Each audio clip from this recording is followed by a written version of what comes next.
자다가 기침, 마른 기침을 심하게 하고 있습니다. 특히 자다가 기침을 심하게 합니다. 평소에도 아침에 일어났을 때나 전화를 하거나 버스를 타고 갈 때도 심하게 합니다. 그래서 요새 코로나19 바이러스라고 오해를 받을까봐 아예 외출을 못하고 있습니다.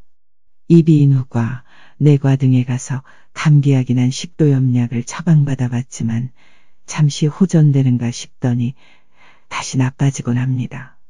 자다가 기침이 나는 증상을 한의학에서는 어떻게 치료할 수 있는지 궁금합니다.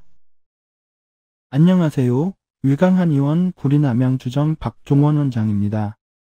자다가 기침을 하는 문제로 큰 어려움을 겪고 계시네요. 기침의 원인은 다양합니다. 크게 4가지 정도로 나눠서 생각해 볼 수 있습니다. 우선 1차적으로 생각할 수 있는 것은 호흡기계 질환입니다. 흔히 생각하는 감기나 천식 같은 질환이 이에 속합니다. 상기도 감염에 의한 기침인 경우 주로 급성적으로 발생을 하기 때문에 1년이나 지속되는 경우는 흔치 않습니다.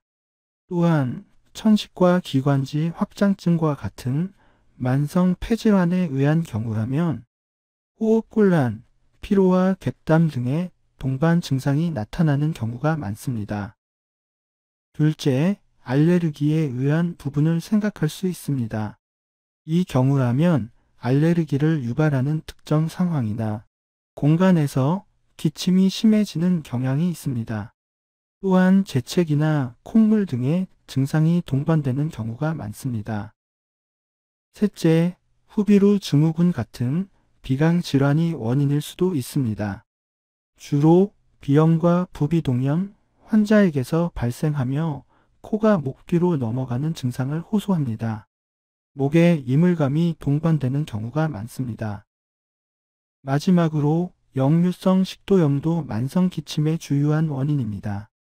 위장의 기능이 떨어질 경우 역류 증상이 생기면서 기침이 발생합니다.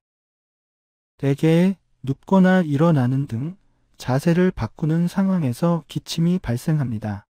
특히 자다가 기침이 심하게 나타나는 경우가 많습니다. 또한 자동차 같은 이동수단의 진동으로 인해 기침이 유발되는 경우도 있습니다.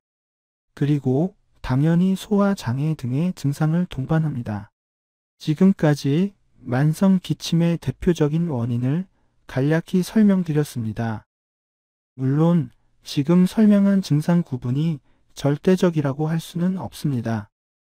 다만 질문자처럼 자다가 기침을 심하게 나타나고 소화기계에 증상이 동반된다면 소화기계의 문제로 인한 기침을 우선적으로 생각할 수 있습니다. 정확한 진단은 진찰을 통해서만 가능하오니 가까운 의료기관에서 상담해 보시는 편이 좋겠습니다. 치료가 잘 되어 자다가 기침하는 증상에서 해방되어 숙면을 취하시게 되기를 기원하겠습니다. 지금까지 박종원 원장이었습니다. 감사합니다.